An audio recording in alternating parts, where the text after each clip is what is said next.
Kasama ang mga kalihim ng Department of Public Works and Highways at Department of Transportation, binuksan na sa mga motorista ang northbound entry-exit interchange ng South Luzon Expressway o SLEX sa bahagi ng San Pedro, Laguna.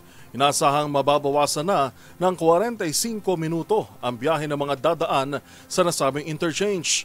Ang mga pinakahuling detalye ihahatid live ni Giselle Ricafort. Giselle. Yung mapakikinabangan na ng nasa 5,000 motorista at mga commuters araw-araw ang bagong bukas na SLEX northbound entry-exit interchange sa San Pedro, Laguna na pinangunahan ni Transportation Secretary Vince Dizon at DPWH Secretary Manuel Bonoan kasama ang mga lokal na opisyal ang naging inaugurasyon.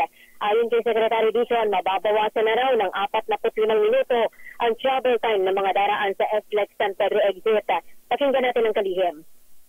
Ang problema talagang malaki dito, dati, para lumabas ka ng northbound papuntang SLEX, iikot ka pa, pabag ka pa ng Binyan, ng Southwoods. So at least 45 minutes. Can you imagine, no? Dagdag na 45 minutes na biyahe yun. Ngayon, bawas na 45 minutes na yun. So, ang laking ginawa na. So yun ang essence ng build better more ng Baguio.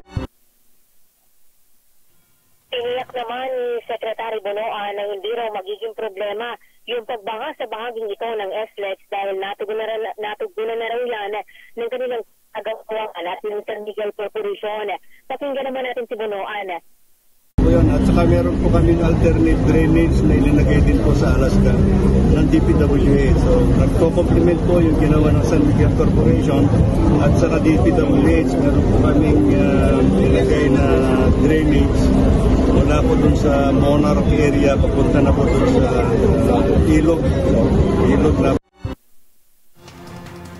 Inaasahan na magpapaluwag ang 715 milyong pisong proyekto sa daloy ng trapiko at sagot umano sa lumalalang problema ng congestion sa matagal nang idinaraing ng mga motorista at mga commuters lalo na sa Calabarzon.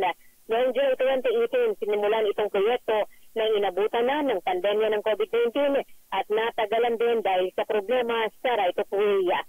Para sa NBC TV Network News, ito si Giselle Ricafort para sa DZRH sa Pilipinas, uno sa Pilipino. Live mula sa San Pedro, Laguna, nag-uulat ng live Giselle Ricafort.